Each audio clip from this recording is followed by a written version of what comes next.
हमने पढ़ा एक concept measurement of inventory, measurement of inventory हमने पढ़ा। कब मेजरमेंट पूछ रहे हो? क्या आप पूछ रहे हो इनिशियल मेजरमेंट?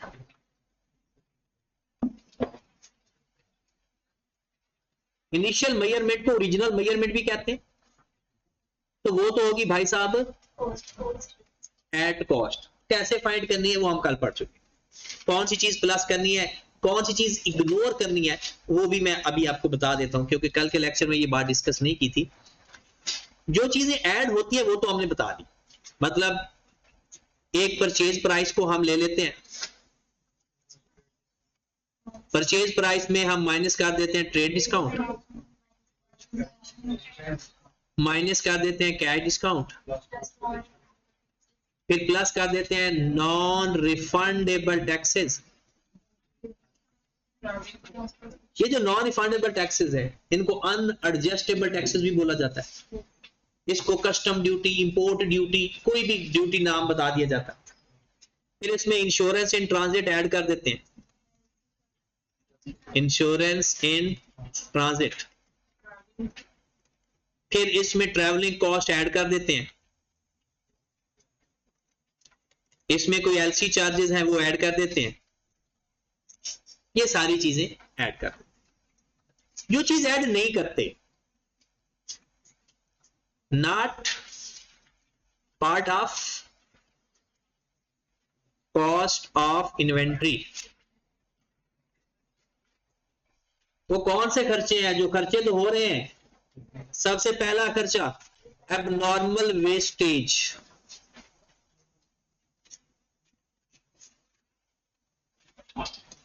एबनॉर्मल वेस्टेज मतलब आपका कोई रूटीन से हट के कोई नुकसान हो गया, मतलब आपकी इन्वेंट्री इस नेचर की है कि उसका किसी का शीशा टूट गया, चोरी हो गई, तो वो इन्वेंट्री की कॉस्ट का हिस्सा नहीं बनेगा, वो हमारा नुकसान है, वो अदर एक्सपेंस में लिख देंगे। ऐसा एक्सपेंस जो इन्वेंट्री की कॉस्ट का हिस्सा ना बने, वो एक्सपेंस किस में चला जाएगा? अदर। ऐसा करते क्यों है? ये इसके पीछे एक और कहानी है। एक ही लेक्चर के अंदर सारी कहानी आप डिस्कस नहीं कर सकते। हम आज सिर्फ एनआरवी को सीखना है ज्यादा से ज्यादा, बस, इसके अलावा और कुछ नहीं करना। एबनॉर्मल वेस्टेज के बाद स्टोरेज कॉस्ट, वेयर हाउस का रेंट वगैरह। अब इसके बारे में दो दलीलें हैं। Storage cost of finished product other expense है आपके। अब storage cost of raw material, it may be, लफ्ज क्या स्टैंडर्ड लिखा हुआ है? It may be capitalised. फिर भी उसने ये नहीं कहा कि कैपिटलाइज लाजमी करनी है, फिर भी क्या लिखा हुआ है? It may be capitalised. Standard में एज इट इज अल्फाज है। स्टोरेज कॉस्ट तीन तरह से होती है। स्टोरेज कॉस्ट एक फिनिश्ड गुड्स की, फाइनल प्रोडक्ट की, एक रॉ मटेरियल की, और एक वर्क इन प्रोसेस की। एक वर्क इन, अब पहली बात, जो फिनिश्ड गुड्स है वो हमेशा अदर एक्सपेंस में जाएगा, उसको इन्वेंट्री की कॉस्ट में ऐड नहीं करेंगे, पक्का। रॉ मटेरियल का इट मे बी, कर भी सकते हो, ना भी करो, ये वर्डिंग लिखी हुई है। जो वर्क इन प्रोसेस है उसके बारे में जरा ध्यान से सुनो। क्या वो जो स्टोरेज है वो पार्ट ऑफ द प्रोसेस है, पार्ट ऑफ द वर्क है, तो ऐड करेंगे, वो कैपिटलाइज करेंगे। और अगर पार्ट ऑफ द वर्क नहीं है तो फिर उस स्टोरेज को अदर एक्सपेंस में लिखिए। अब इसका मतलब क्या हुआ पार्ट ऑफ द वर्क? जैसे आप कोई चीज ऐसी बना रहे हो कि, जैसे कोई खाने की चीज बना रहे हो, कस्टर्ड बना रहे हो, सपोज है, आपने कस्टर्ड सारा कुछ बना लिया, उसके अंदर इंग्रेडिएंट्स ऐड कर दिए और आप फौरन नहीं खाओगे, कुछ देर के लिए उसको ठंडा करने के लिए कुछ स्टोरेज में या स्टोर करोगे जहां पर उसे कूलिंग मिले। अब वो जो उसकी स्टोरेज है, जो आप उसको ठंडा करके, वो उसकी पार्ट ऑफ द वर्क है, ना कि आप वैसे स्टोर कर रहे हो कि एक्स्ट्रा बन गया इसलिए पड़ा है, नहीं, क्या है वो उसका प्रोसीजर का हिस्सा है। एक और बात मैं बताता हूं कि सपोज दैट आपने कोई चीज बनाई, और आपको लगता है कि अच्छा इसके ऊपर अगला प्रोसेस लगाने के लिए ना कुछ स्टोरेज जरूरी है, उसको कुछ देर के लिए स्टोर करना पड़ेगा, कुछ देर के लिए रखना पड़ेगा, फिर अगला प्रोसेस लगेगा, तो ये पार्ट ऑफ द वर्क है। तो वो स्टोरेज कॉस्ट जो पार्ट ऑफ द वर्क हो वो कैपिटलाइज होगी, वरना नहीं। तो नॉर्मल स्टोरेज कभी ऐड नहीं होती। फिर उसके बाद selling and admin expense, selling and admin, selling admin expense add नहीं करते, जैसे कैरेज आउट है, सेल्समैन की सैलरी है, सेल्समैन का कमीशन है, वो अदर एक्सपेंस है हमारे। सेलिंग एक्सपेंस कौन से एक्सपेंस होते हैं, वो बनाने पे खर्चा आता है या बेचने पे खर्चा आता है, तो हम तो बनाने की बात अभी कर रहे हैं। तो जो बेचने पे खर्चा आएगा वो भी इन्वेंट्री की कॉस्ट का हिस्सा नहीं बनेगा। जर्नल ओवरहेड,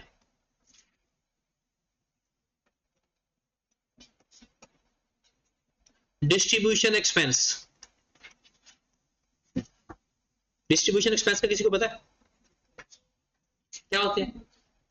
ये जो मुख्तलिफ हर कंपनी अपनी डिफरेंट जगहों पे डिस्ट्रीब्यूशन बना लेती है, जैसे अगर हम नेक्स्ट कोला की बात करें या वाइटल चाय की बात करें, तो वाइटल चाय वाले ने क्या किया होगा, हर सिटी के अंदर अपना एक हेड ऑफिस बनाया होगा, वहां पर उसने अपना वो स्टॉक रखा होगा, उसने वहां पर अपनी डिस्ट्रीब्यूशन बनाई होगी, तो जाहिर सी बात है वहां पर भी उसके खर्चे होंगे।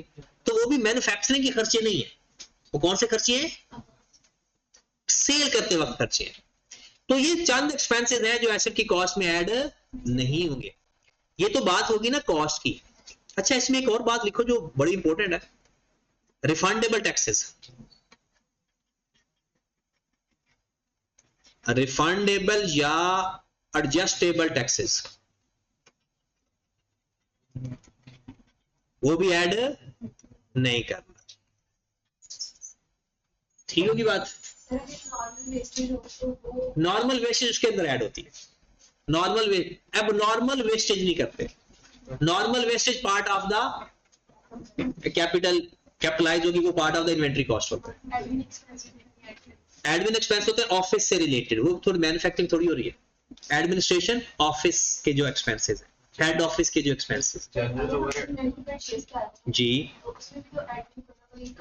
बिल्कुल कर रहा होता है, लेकिन वो इन्वेंट्री की जो उसकी कॉस्ट में ऐड नहीं होना चाहिए, वो अदर एक्सपेंसेस में ऐड, वो नेट प्रॉफिट के लिए खर्चे कवर करते हैं हम, वो फिर अदर एक्सपेंस में, उसमें इन्वेंट्री की वैल्यू में कोई इजाफा नहीं हुआ। इन चीजों से इन्वेंट्री की वैल्यू में इजाफा हो रहा है, क्योंकि उसके बगैर इन्वेंट्री सेलेबल कंडीशन में नहीं आ सकती। जनरल ओवरहेड का मतलब होता है जैसे नॉर्मल ऑफिस का रेंट हो गया, गार्ड की सैलरी हो गई, इस तरह के जनरल ओवरहेड। जी मेरे भाई, फिर हमने सीखा सब्सिक्वेंट मेजरमेंट, और आज का टारगेट यही है। बहुत डिफरेंट तरीकों से सिखाऊंगा सब्सिक्वेंट मेजरमेंट। IS2 कहता है, according to IS2, inventory measured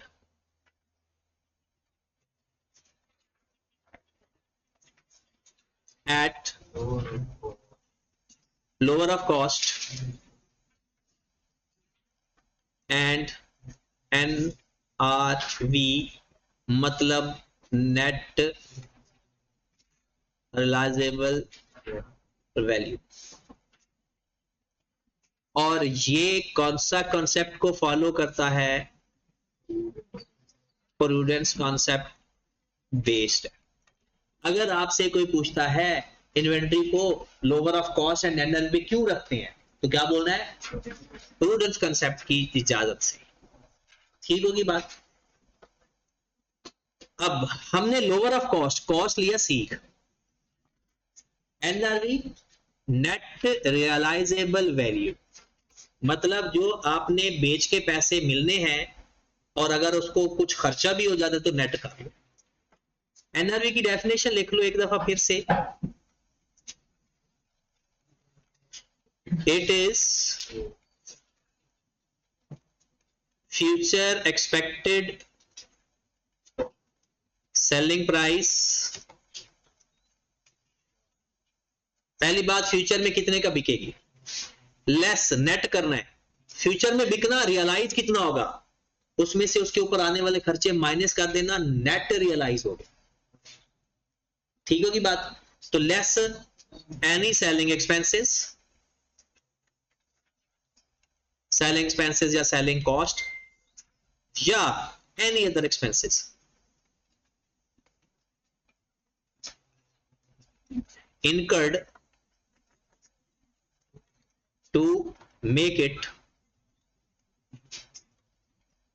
saleable condition या to bring them into saleable condition।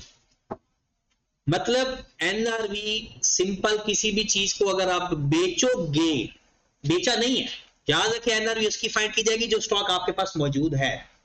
आपने उसको किस पे लिखना है, कॉस्ट पे लिखना है या एनआरवी लिखना है, lower of cost and NRV. आपके पास, आप किसी चीज का बिजनेस करते हो, साल एंड हो गया, अब आपने एसओसी और एसओएफपी बनानी है। जो अनसोल्ड स्टॉक पड़ा हुआ है उसकी एक वैल्यू होगी। आपने कहा जी मैंने इसको 10 लाख का खरीदा है, ऑडिटर उसकी हालत चेक करेगा, क्या ये 10 लाख का बिक भी सकता है। अगर 10 लाख या उससे ज्यादा का बिक जाए तो वो किस पे लिखेगा, 10 लाख। अगर उसने देखा नहीं इसमें से कुछ स्टॉक खराब पड़ा हुआ है, कुछ ऐसा भी स्टॉक है जो कि आउट ऑफ फैशन हो गया, तो फिर वो कहेगा नहीं भाई इसको 10 लाख पे ना लिख, इसकी तो बाहर मार्केट में वैल्यू इतनी है ही नहीं, तूने तो ओवरशेड करके लिखा हुआ है अपना। प्रूडेंस कॉन्सेप्ट मारेगा। तो फिर क्या करेंगे आप, उसको उसकी एनआरवी पे ले जाएंगे, कम कर देंगे। अगर उसकी एनआरवी ज्यादा है तो फिर कॉस्ट पे रहने देंगे, अगर एनआरवी कम है तो फिर एनआरवी पर लेकर आएंगे। जैसे कल वाला फाइनल अकाउंट के सवाल में हमने किया कि 240 उसकी कॉस्ट थी और 250 का वो बिक कर 16 रुपए का उसके ऊपर खर्चा आया था, तो उसकी एनआरवी थी 234, तो हमने 240 से 234 कर दिया था उसे। चलें जी आगे चलें। अब मैं सबसे पूछ के आगे जाऊंगा, फिर किसी ने कहा ना थोड़ा सा दोबारा बताएं, फिर गलत होगा, अभी पूछ ले। ओके आगे चलते हैं जी। अब थोड़ा सा इस एनआरवी को सीखते हैं। सपोज दैट आपके पास स्टॉक पड़ा हुआ है, बिल्कुल छोटी छोटी सिचुएशन बनाकर समझाने लगा हूं। आपके पास स्टॉक अवेलेबल है 31 दिसंबर 23 को, जिसकी कॉस्ट है 500 और उसकी एनआरवी है 600। इसका मतलब क्या है, मेरे पास जो स्टॉक 500 का पड़ा है ना, ये 2024 या आगे 600 का बिक सकता है, 600 का नेट रियलाइज हो जाएगा इसमें से। अब मैंने तो दिसंबर के अंदर क्या बनाना है, स्टेटमेंट ऑफ फाइनेंशियल पोजीशन और स्टेटमेंट ऑफ कंप्रिहेंसिव इनकम। वहां पर मैंने क्लोजिंग स्टॉक लिखना होता है, तो किस वैल्यू पे लिखूंगा, 500 पे, क्योंकि एसओएफपी के अंदर lower of cost and NR, बल्कि फाइनेंशियल स्टेटमेंट कह ले, फाइनेंशियल स्टेटमेंट के अंदर, फाइनेंशियल स्टेटमेंट के अंदर दोनों चीजें होती हैं, एसओसीआई भी और एसओएफ। फिर दूसरा छोटा सा सिनेरियो, हमारे पास स्टॉक पड़ा है जिसकी कॉस्ट 500 है, वो सेल हो सकता है, एक्सपेक्टेड सेल हो सकता है 700 का, और उसके ऊपर सेलिंग कमीशन भी देना पड़ता है। मैंने जिस भाई साहब ने कहा ना कि मैं आपको 700 का बिकवा दूंगा, तो वो कहता है भाई साहब ऐसा है कि मुझे ना 250 रुपया कमीशन चाहिए, 700 का बिकवा के 250 का कमीशन भी ले रहा है। तो सबसे पहले हम इसकी एनआरवी देखेंगे। एनआरवी का मतलब क्या होता है, सेल माइनस सेल करने के लिए जो खर्चा, तो माइनस करो जरा, लो जी, ये 700 का क्या बिक गया है, नहीं बिका नहीं है, बिकना है, बिक सकता है, बिका नहीं है, क्योंकि बिक गया तो फिर तो हमारा क्लोजिंग स्टॉक है ही नहीं। हमारा स्टॉक तब तक रहता है जब अनसोल्ड पड़ा हुआ। 500 वाला स्टॉक मार्केट में 450 नेट दे सकता है, तो कहता है lower of cost and net पे लिखो, तो हमारा क्लोजिंग स्टॉक कितना होगा फिर 450। फिर तीसरी सिचुएशन पे आ जाओ, ये कल वाला भी रिवाइज करवा रहा हूं, फिर अगले पे आते हैं। आपके पास 3 टाइप के स्टॉक हैं, ए बी सी। ए की कॉस्ट है 300, बी की कॉस्ट है 600 और सी की कॉस्ट है 100।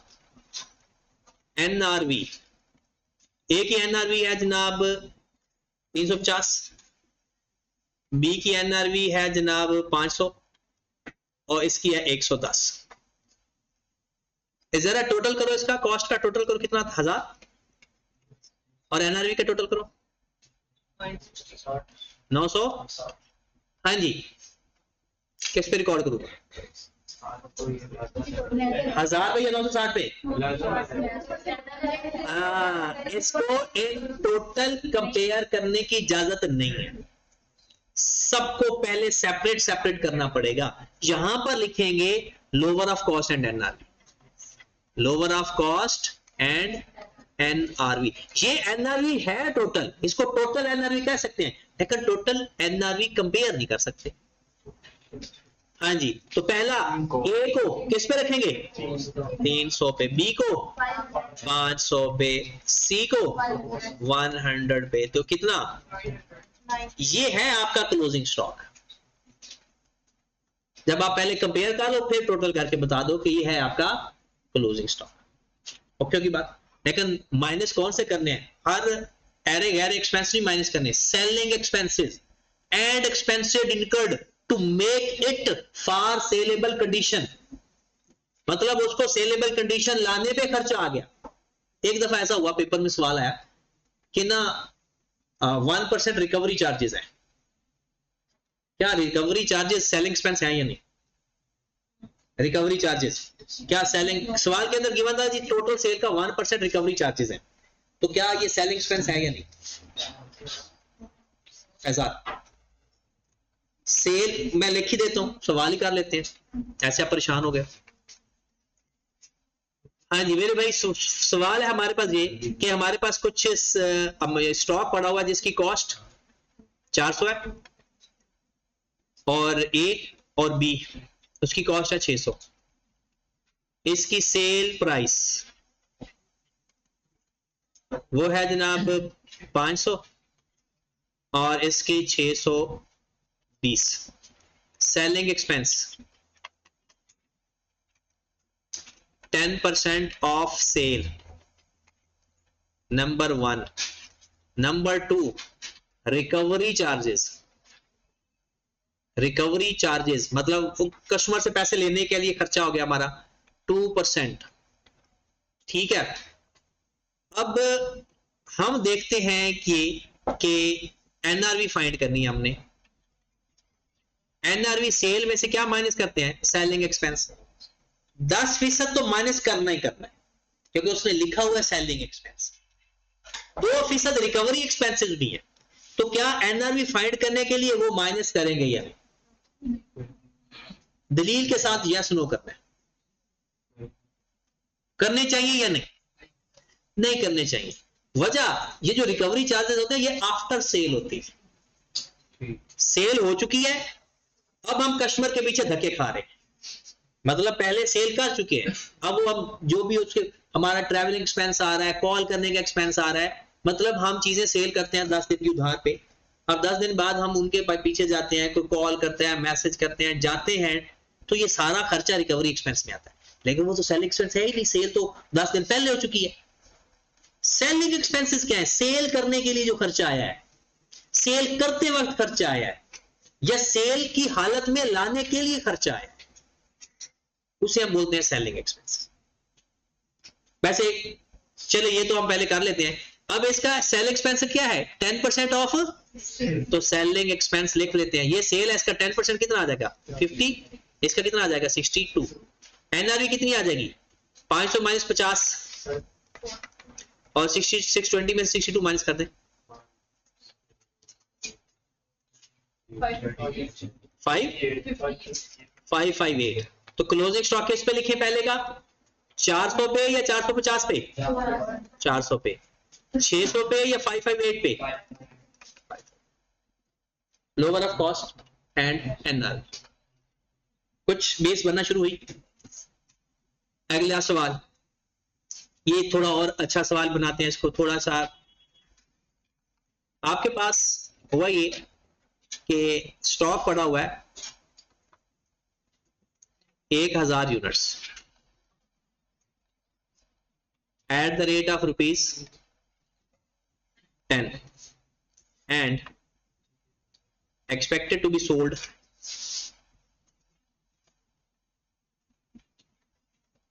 ₹15 each। हाँ जी, ये सिचुएशन है। आपके पास कितना स्टॉक पड़ा हुआ है? 1000 यूनिट। किस रेट वाला? 10 रुपए वाला। लेकिन आपको क्या पता है कि मार्केट कितने का बिक सकता है? 15 रुपए के हिसाब से। Done.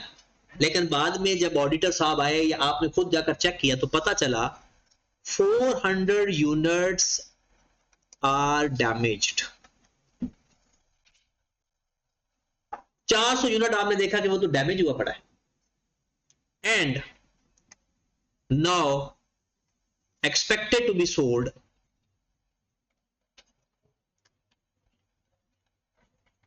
only ₹14 each after repair ₹3 each। थोड़ा सा सिनेरियो बेहतर करने लगा। 1000 यूनिट आपका ओवरऑल है जिसमें से 400 यूनिट तो खराब हो गया। अब वो 15 रुपए का नहीं, कितने का बेच सकता है? लेकिन 14 रुपए पर बेचने के लिए भी कितना खर्चा आएगा ना? 3 रुपए। तो उसकी एनआरवी 14 रुपए होगी या 11 रुपए होगी? क्योंकि एनआरवी की डेफिनेशन क्या है? सेलिंग माइनस उसको सेल करने के लिए जो खर्चा आएगा। अब हमने करना क्या है? सबसे पहले लिखने हैं यहां पर 600 यूनिट, 400 यूनिट। फिर हमने लिखना है उनकी कॉस्ट कितनी है? 10 रुपए। एक की एनआरवी है 15 रुपए, दूसरे की एनआरवी क्या है? 11 रुपए। क्योंकि एनआरवी क्या होती है? Sale minus selling expense. अब मुझे बताओ 600 को 10 से मल्टीप्लाई करोगे या 15 से? 10 से। तो कितना आ जाएगा? 6000। 400 को 10 से मल्टीप्लाई करेंगे या 11 से? 10 से।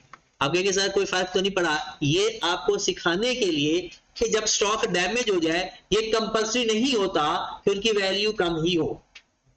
उसकी सेल वैल्यू कम हो सकती है बट स्टिल कॉस्ट से ज्यादा भी हो सकती है। तो जब डैमेज होता है ना तो हमारे दिमाग में आता है कि नहीं अब गया, ये एनआरवी भेजेगी। ये जरूरी नहीं है, हो सकता है, होता भी है सवालों के अंदर, लेकिन कंपल्सरी नहीं है।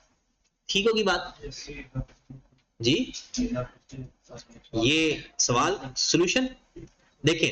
सवाल ये था कि जब हमारे 1000 यूनिट से टोटल, ठीक है, 400 डैमेज हो गए, हमने उनको अलग कर दिया, बाकी को अलग कर दिया, 600 कर दिए, 400 कर दिए, ठीक है। उसको खरीदा था 10 रुपए का। वो कहता है नॉर्मल अगर ये डैमेज ना होते तो कितने का बिकता? 15 रुपए का। तो जितने का बिकता है उसे एनआरवी कहते हैं। और जो डैमेज है वो कितने का बिकेगा? 14 रुपए का। लेकिन उसके ऊपर खर्चा भी है 3 रुपए पर यूनिट।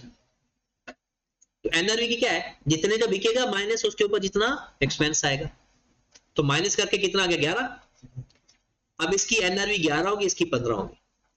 हमने किस पे लिखना होता है? एनआरवी पे या कॉस्ट पे? Lower of cost and NR, दोनों में से जो लोअर है। तो इस केस में भी 10 लोअर है और इस केस में भी, इसलिए 10 को मल्टीप्लाई कर दिया यूनिट्स के साथ तो टोटल वैल्यू आ गई। हाँ जी, फिर अब अच्छे सवालों पे चलें। एक अच्छा सवाल करवा दे तो वैसे एनआरवी के 2 कॉन्सेप्ट रह गए, बाकी मामला खत्म। एक कॉन्सेप्ट, ये कॉन्सेप्ट नहीं है, एक अच्छा सवाल है, पेपर में बिल्कुल नहीं आएगा। और ये क्योंकि इतना बड़ा सवाल तो नहीं आ सकता ना पेपर में, उसमें से कोई एक ट्रांजैक्शन आ सकती। तो सवाल लिखें, क्लोजिंग स्टॉक पड़ा हुआ है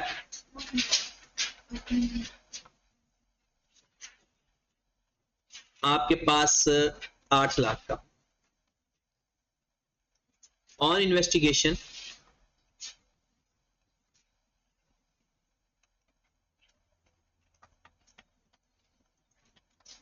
it was found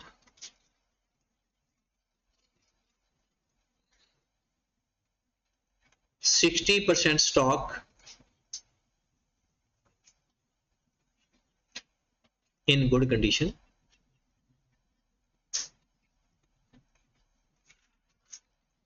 %60 stock in good condition and expected to be sold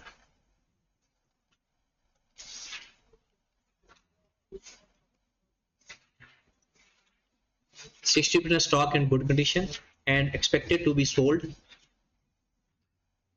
at markup 20%. Markup का पता है, प्रॉफिट ऑन कॉस्ट। अगर नहीं पता तो इसके लिए फिर वो अलग से मैं बताऊंगा, लेकिन मेरे ख्याल में तो मैंने पढ़ा दिया है, लेकिन फिर अगर किसी को नहीं समझ लगी तो कुछ बाद में बता देगा। 20% मार्कअप मतलब प्रॉफिट ऑन कॉस्ट, और अगर मार्जिन होता तो प्रॉफिट ऑन सेल। मार्कअप हो तो प्रॉफिट ऑन कॉस्ट और मार्जिन हो तो प्रॉफिट ऑन सेल। वैसे भी किसी को अगर इसका आइडिया नहीं भी है तो मैं इसका लेक्चर अलग से शेयर कर दूंगा आपको ग्रुप के अंदर, तो वो लाजमी सुन लेगा जिसको मार्जिन मार्कअप का नहीं आइडिया फिलहाल। आगे ये इसकी नॉर्मल सेलिंग प्राइस है कि नॉर्मल वो ऐसे करता है, नॉर्मल सेलिंग प्राइस। इसके बाद B 30% stock slightly damaged and expected to be sold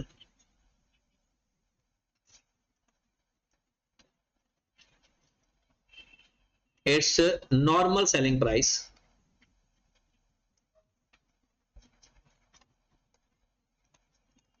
after 25% of sale, repair expenses incurred।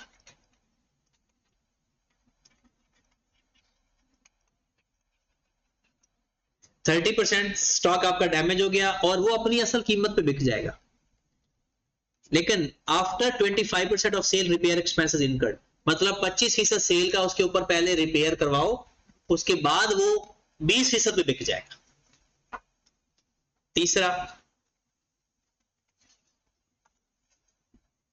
10% stock रह गया, 10% stock fully damage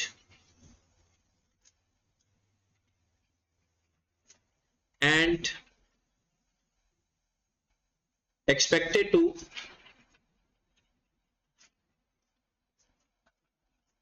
be sold only 60% of its cost। हो गया पूरा स्टॉक।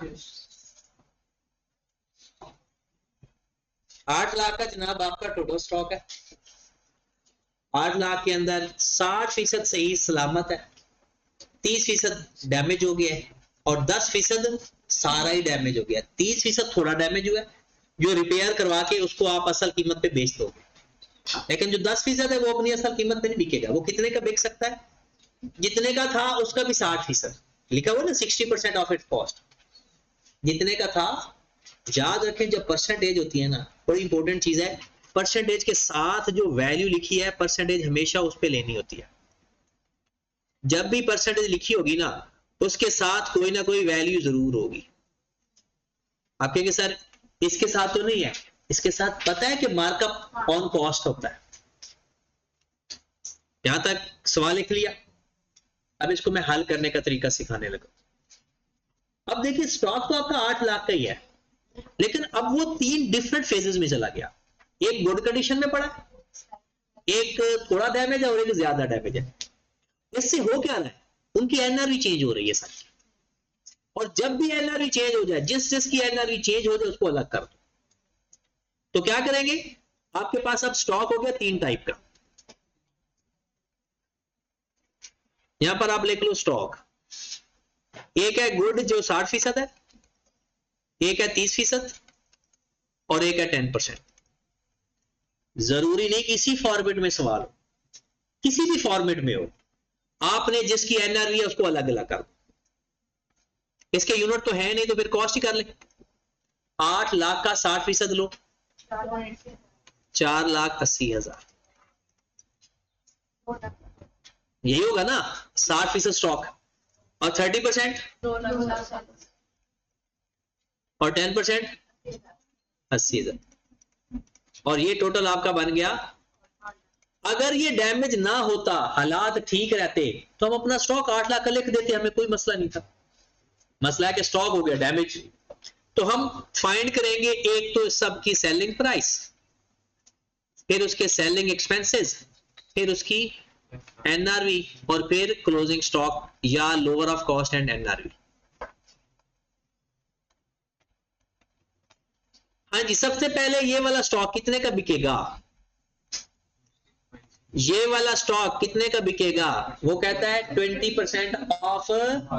मतलब अगर मैं 60% की बात करूं, इक्वेशन से करना है या given over given multiply required से करना है, तो याद है या भूल गया, सीपीएस। हाँ जी, तो फिलहाल चले लगा देता हूं मैं, फिर समझा भी दूंगा ऐसा ऐसा, इसका लेक्चर मैं आज शेयर कर दूंगा, किसी ने सीखना है तो वहां से सीख लेगा। Cost plus profit is equal to sale, cost plus profit is equal to sale, ये कंफर्म इक्वेशन है। आपने इसमें तीनों में से एक वैल्यू को 100 रखना होता है। क्या कोई वो 100 रखना फिक्स है? नहीं, डिपेंड करता है। अगर प्रॉफिट ऑन कॉस्ट है तो कॉस्ट को 100, अगर प्रॉफिट ऑन सेल है तो सेल को 100। किसको 100 रखना है? अगर प्रॉफिट ऑन कॉस्ट है या मार्कअप है तो कॉस्ट को 100, प्रॉफिट ऑन सेल है या मार्जिन है तो सेल को 100। ये बात लिखो जिसको नहीं पता पहले, प्रॉफिट ऑन कॉस्ट या मार्कअप और प्रॉफिट ऑन सेल या मार्जिन एक ही बात है। मार्कअप और प्रॉफिट ऑन कॉस्ट एक बात है, मार्जिन और प्रॉफिट ऑन सेल एक बात है। अब आप बताओ, ये जो आपका 20% है, ये मार्कअप है या मार्जिन है? मार्कअप है तो कॉस्ट को 100 रखोगे, अगर ये मार्जिन होता तो सेल को 100 रखते।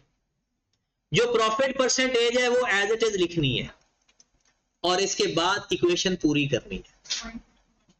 इक्वेशन का इज इक्वल टू का जवाब बराबर आना चाहिए, माइनस करके आता है तो माइनस करके लिख दो, प्लस करके आता है तो प्लस करके लिख दो, तो ये कितना हो जाएगा 120। डन, ये चीज कंफर्म हो गई।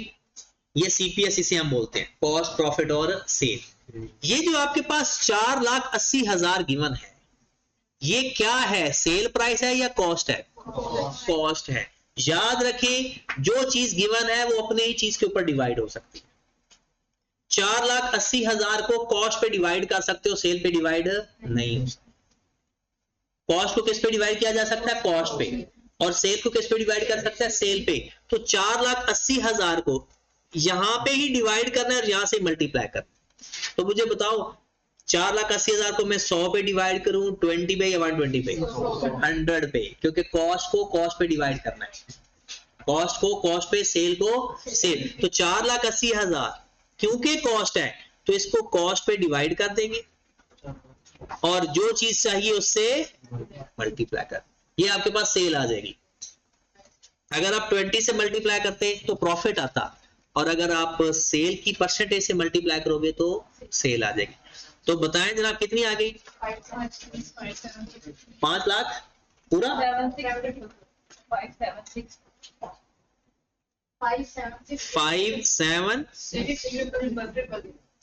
और इसका कोई सेलिंग एक्सपेंस नहीं गिवन, तो ये 576,000 हमारी एनआरवी आ गई जी। किस क्या सेल जो चाहिए, given over given multiply by required, हमें सेल वैल्यू चाहिए थी, तो इसमें से जो चाहिए इस बॉक्स से मल्टीप्लाई और जो गिवन है उस पर डिवाइड, जो रिक्वायर्ड है उससे मल्टीप्लाई। अगर वो आपसे प्रॉफिट पूछते तो पता है किससे मल्टीप्लाई करते हैं? 20 से। अब आगे चलते हैं। 2,40,000 ये किस कीमत पे बिकेगा? जरा पढ़ के देखो अपने सवाल को, अपने सवाल को पढ़ के देखो। वो कहते हैं अपनी नॉर्मल सेलिंग प्राइस पे बिकेगा। हाँ, लेकिन सेल प्राइस तो नॉर्मल ही है ना, तो इसका भी क्या करेंगे? Divided by 100 multiplied by 120। कितनी आ गई सेल वैल्यू? इसकी सेल वैल्यू बता दे। 288। इसके सेलिंग एक्सपेंस कितने हैं? 25%। अगर आप बोलोगे तो उसका कोई मतलब नहीं, सिवाय चाहत फतेह अली खान के। उसका अगर मतलब निकालना है तो आपने परसेंटेज के साथ और कुछ जरूर बताना है कि परसेंटेज वो किसकी लेनी है। 25% ऑफ सेल क्या लिखा हुआ है? Repair expenses are 25% of sale, तो ये है आपकी सेल, इसका 25% ले तो रिपेयर एक्सपेंस आ जाएंगे। कितना आ गया? 72,000। इनको माइनस करेंगे तो एनआरवी आ जाएगी 288,000 माइनस 72,000 216,000। अब आए जरा, ये जो 80,000 वाला स्टॉक है ये कितने का बिक सकता है, उसने सवाल के अंदर ही बता दिया। पढ़ के देखें, पढ़ के बताएं।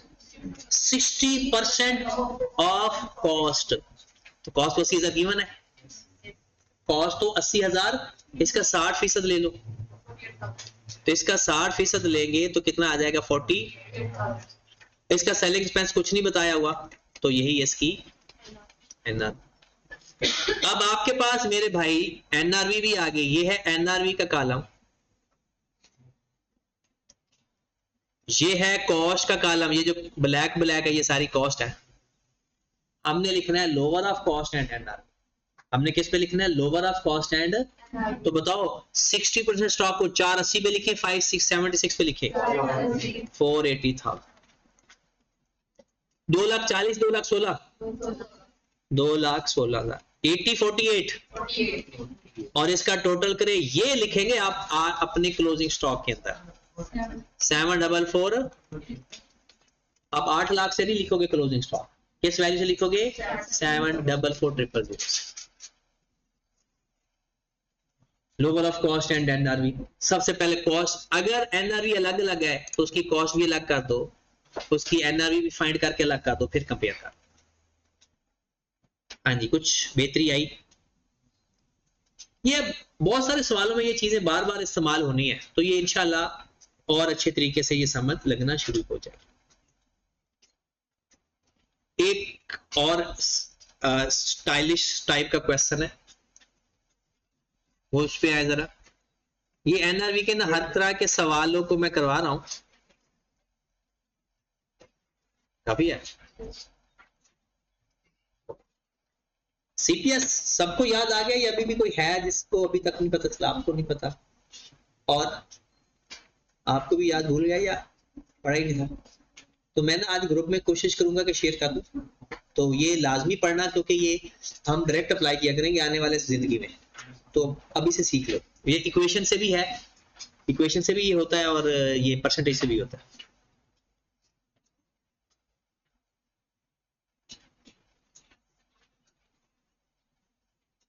चलें जी, आगे चलते हैं फिर।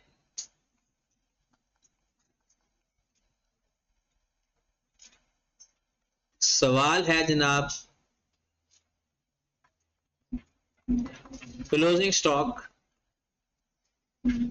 Eight 31 December 23, 4,000 units at the rate of ₹20 per unit.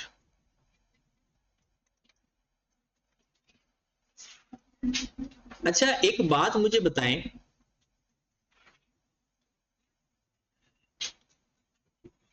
ये हमारा ईयर एंड है, मतलब इस दिन हमने वो अपनी स्टेटमेंट्स बनाई है, एसओसी और एसएफ। जाग रहे हो?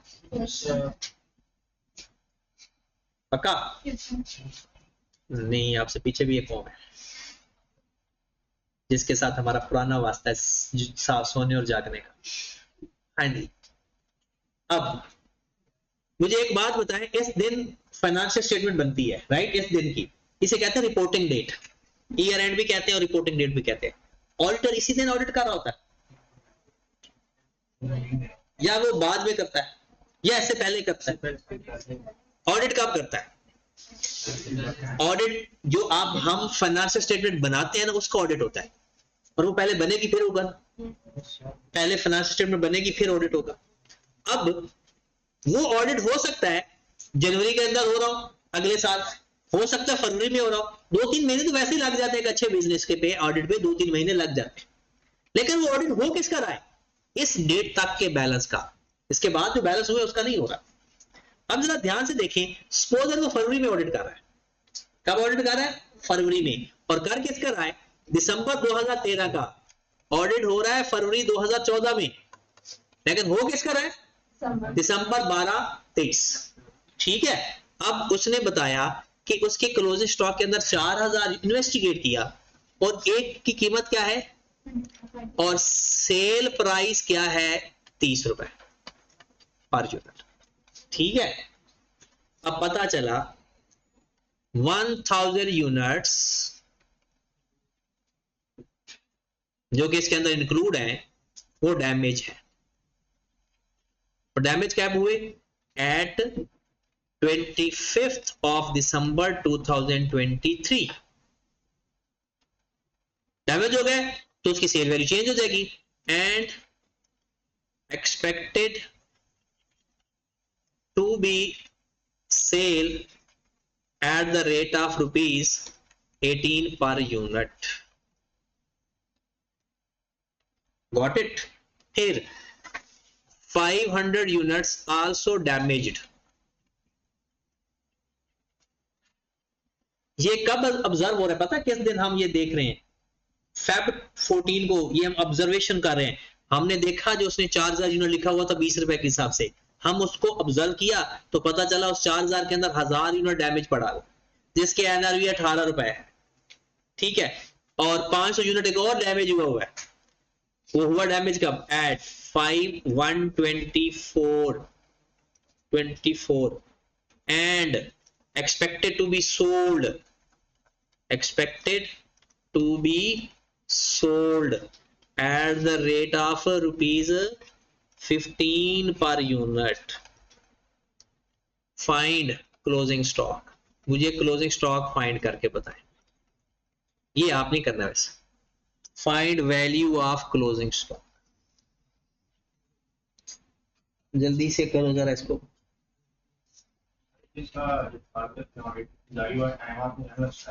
तो ऐसा होगा कि जितने से आपने कर लिए बाद नहीं वो एक डेट के बाद, एक डेट तक ना, उसके बाद का नहीं हम ऑडिट करते, उस डेट और उससे पहले का करते हैं।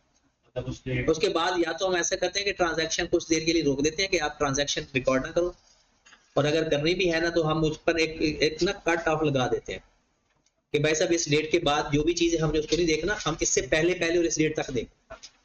और वो कौन सी डेट होती है? Reporting date. जल्दी से मुझे बताएं क्लोजिंग स्टॉक की वैल्यू कितनी लिखी जाएगी? अमाउंट फॉर्म में बताओ कि कितनी लिखी जाएगी।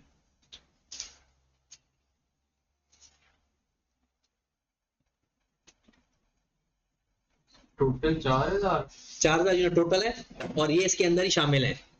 ये 1000 भी इसके अंदर है और 500 भी इसके अंदर ही है।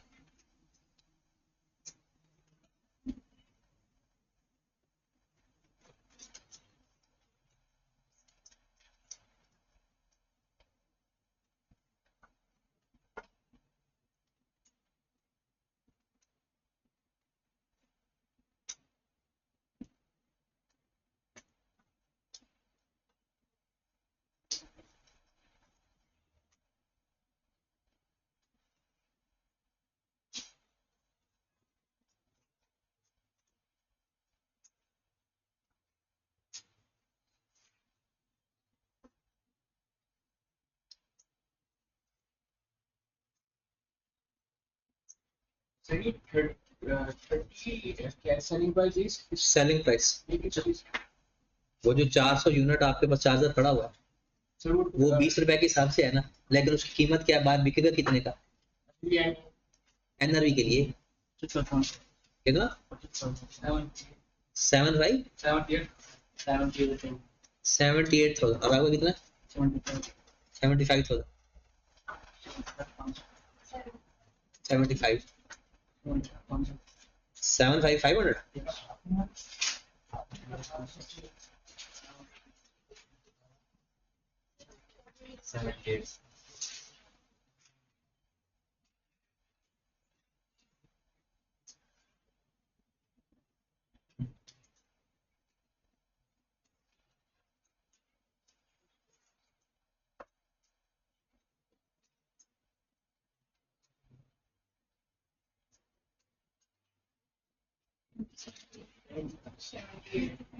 78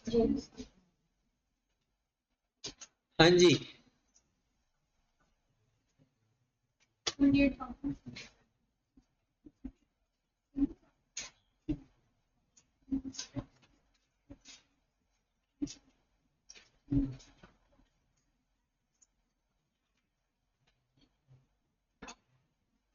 चले लेट्स सी, देखते हैं।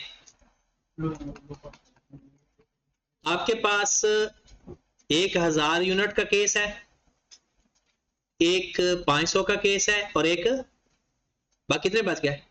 2500 का केस है।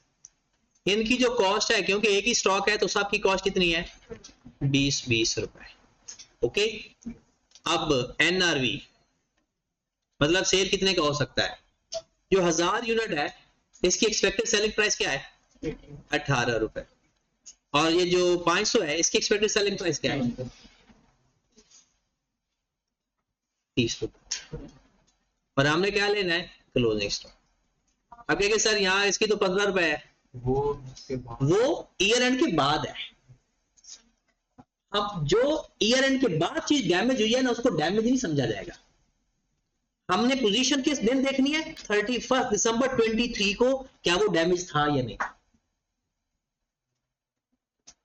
तो वो तो जनवरी में जाकर डैमेज हो रहा है। तो डेट का बड़ा खास ख्याल रखना है, किस डेट को स्टॉक की वैल्यू बतानी है। अगर उस डेट या उससे पहले वो डैमेज हुआ है तो उसको डैमेज समझो, और अगर उसके बाद हुआ है तो तब तो वो डैमेज था ही नहीं जिस डेट को आप क्लोजिंग स्टॉक फाइंड कर रहे हैं। हम रिपोर्टिंग डेट हमारी क्या है? 31 दिसंबर 23। क्लियर होगी बात? तो हमने किससे मल्टीप्लाई करना है? लोअर ऑफ कॉस्ट एंड, तो 20 और 18 में किससे मल्टीप्लाई करें? 18 से। और 20 और 30 में ये 1000 आ जाएगा या 10,000 आ जाएगा। और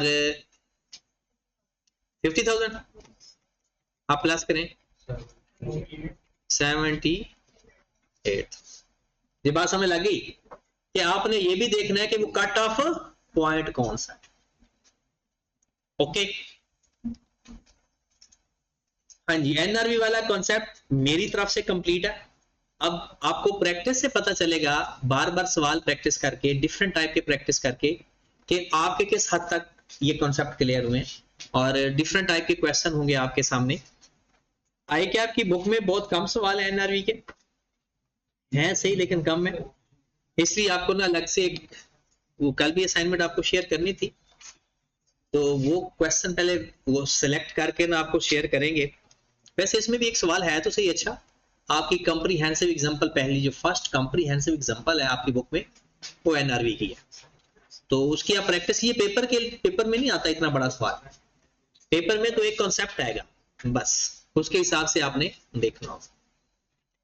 चलें जनाब, फिर एनआरवी के कॉन्सेप्ट के बाद नेक्स्ट आगे छोटा सा टारगेट हम स्टार्ट कर देते हैं, फिर उसको आगे पढ़ेंगे। Recording of invent.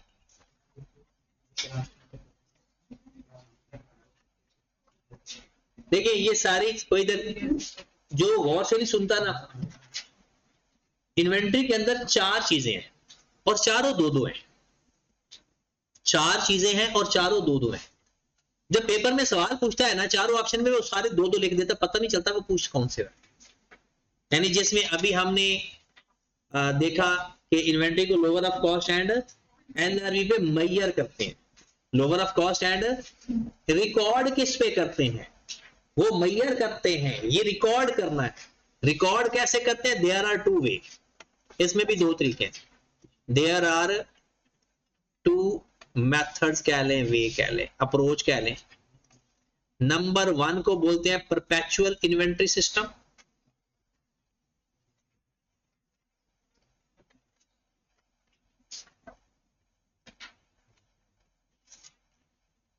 Number 2 periodic inventory system.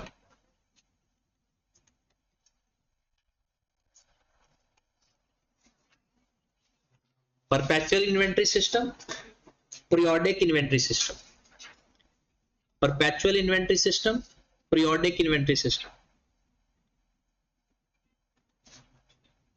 ये क्या है कि मतलब आपने अपनी ना इन्वेंट्री को अपडेट करना होता है, चेक करना होता है हर दफा जाके। अपडेट करना है। ये जो इसकी कुछ फीचर्स लिख रहे हैं, परपेचुअल सिस्टम में और पीरियोडिक सिस्टम में क्या होता है। पीरियोडिक सिस्टम में क्या होता है, एक खास पीरियड के बाद जाकर आप इन्वेंट्री चेक करके आते हो, उसको अपडेट करते हो, उसको चेक करते हो, हिलाते जुलाते हो, कोई खराब तो नहीं होगी, कोई आउट ऑफ डेट तो नहीं हो रही। और एक होता है परपेचुअल। परपेचुअल का लफ्जी मतलब क्या है, मुसलसल, कंसिस्टेंटली। और पीरियोडिक का मतलब क्या है, आफ्टर स्पेसिफिक टाइम। तो इसलिए ये जो इन्वेंट्री की आपको अपडेट करते हैं, inventory updated after each transaction, inventory updated after each transaction. और इसमें क्या होगा, इन्वेंट्री अपडेटेड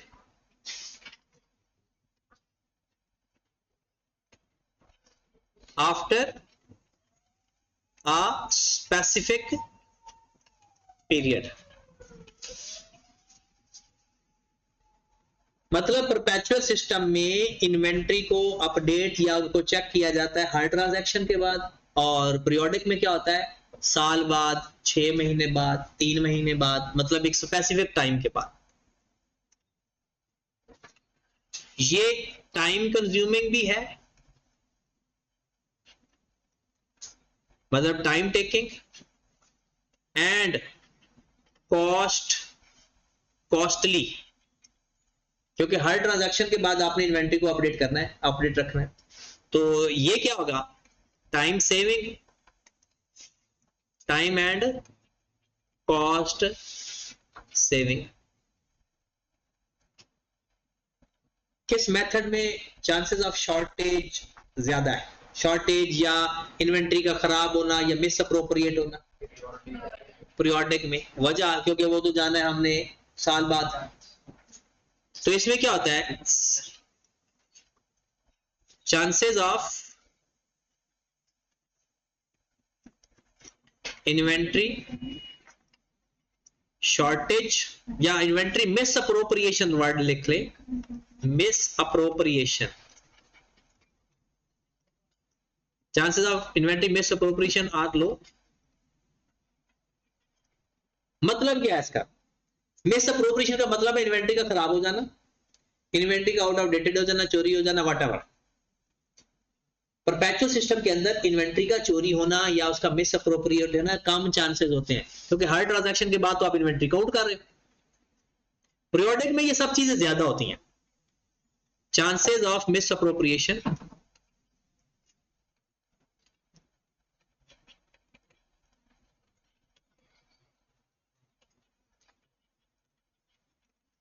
आर आई।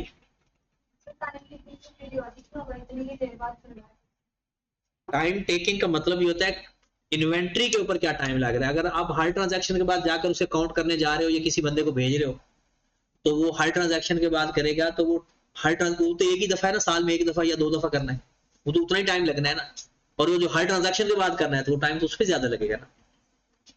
ठीक है, टाइम ये नहीं कि कितने टाइम के बाद करना है, नहीं, उसके ऊपर टाइम कितना लग रहा है इन्वेंट्री को अपडेट करने में, इन्वेंट्री को चेक करने में।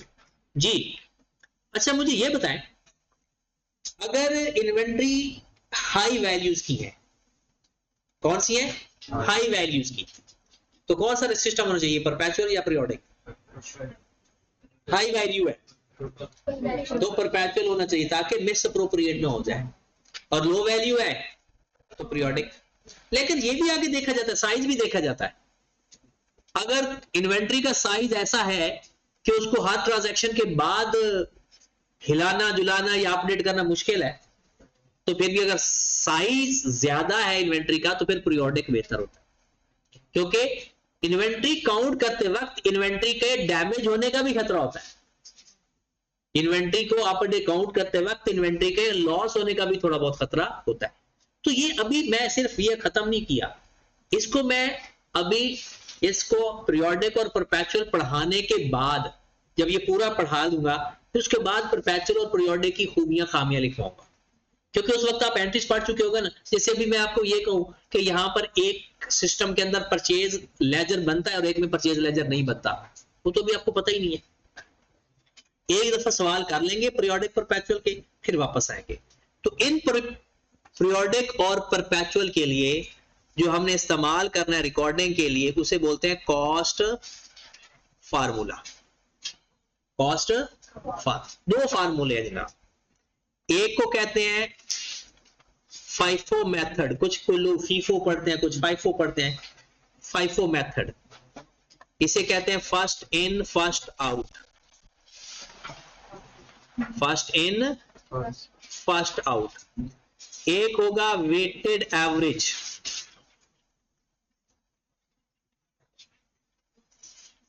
एक है वेटेड एवरेज। पहले जमाने में जब आप नहीं होते थे तब एक मेथड होता था लाइफो, अब नहीं है, अब ये खत्म हो गया स्टैंडर्ड से। Last in first out, last in.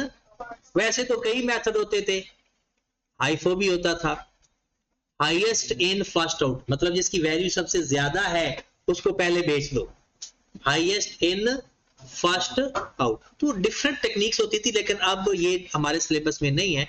हमारे सिलेबस में फाइफो और वेटेड एवरेज है, ठीक है।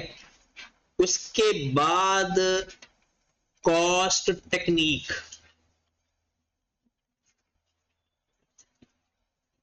ये सारी दो दो है, जैसे रिकॉर्डिंग दो, परपेचुअल पीरियोडिक, कॉस्ट फार्मूले दो, FIFO weighted average, cost technique भी दो। एक होता है, बल्कि इसको तब भी पढ़ेंगे जब एक दफा सारे कर लेंगे ना, क्योंकि इसके मटेरियल लेबर ओवरहेड का पता होना चाहिए, और फिर रिटेलर कौन होता है, वैसे वैसे तो बता तो दिया है, तो ये दोनों टेक्निक्स बाद में। तो अभी बस यहां तक ही। अब आपने इसके कुछ सवाल करने, कुछ तो मैं आपकी बुक से दे देता हूँ, बुक निकालें जरा काइंडली।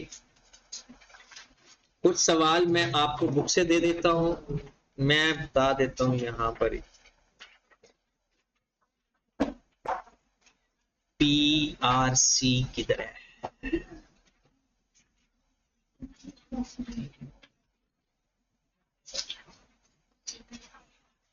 PRC 4 स्टडी टेक्स्ट नजर नहीं आ रहा कहीं?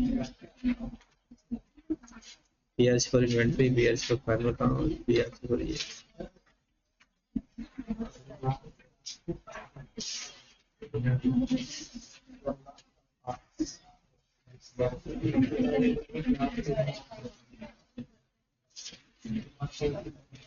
हाँ जी,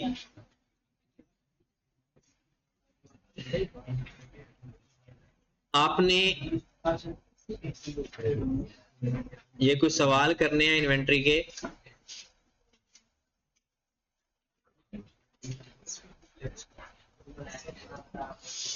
नहीं, कोई नहीं, मिल जाए।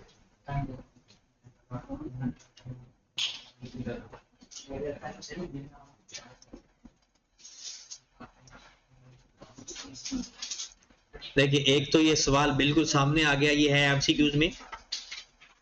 ये मैं आपको सारे बता देता हूँ सवाल जो आप कर सकते हो, जो आप कर सकते नहीं, जो आपने करने हैं।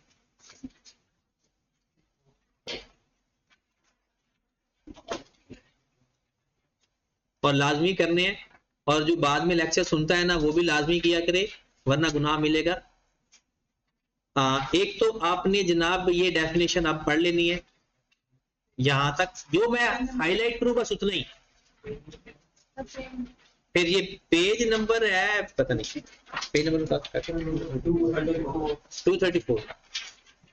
234 पेज है, 234। और इसको पढ़ के ना जज़ब करना है अपने अंदर। हाँ जी, जो चीज अभी मैं नहीं बता रहा वो आपने नहीं करने की जरूरत नहीं है उसकी, ये आपने सारा कर लिया हुआ है। मतलब इसमें सिर्फ अभी एक चीज हमारी इस पेज में मिस हो गई, अभी गुड्स इन ट्रांजिट, सिर्फ ये मिस है, बाकी आपने सारा पढ़ लेना है। फिर ये सवाल भी करना है। कॉस्ट ऑफ कन्वर्जन इसको अभी नहीं पढ़ना, पहले यहां तक पढ़ना है, यहां तक।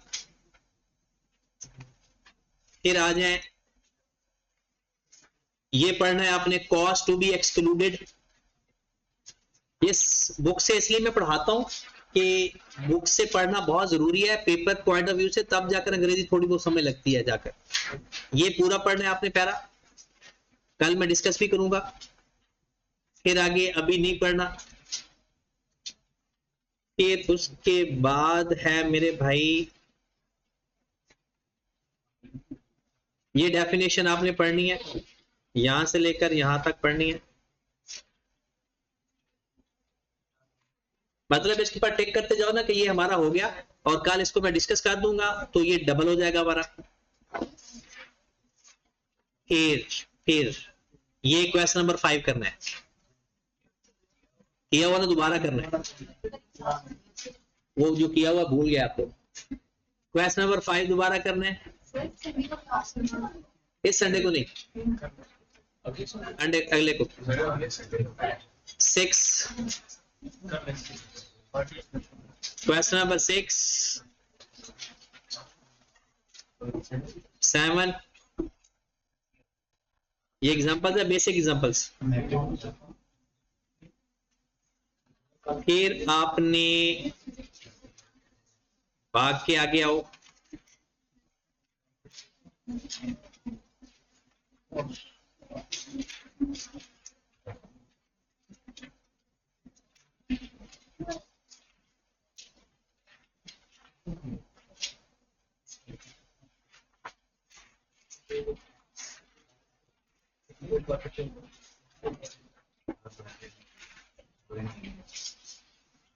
ये क्वेश्चन बहुत अच्छा है किड्स पार्टी वाला,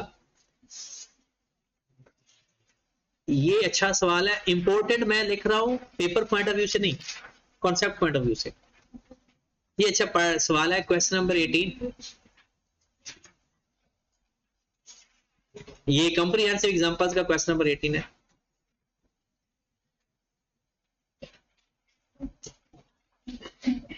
फिर आ जाए यहां पे क्वेश्चन नंबर 1, 2, 3,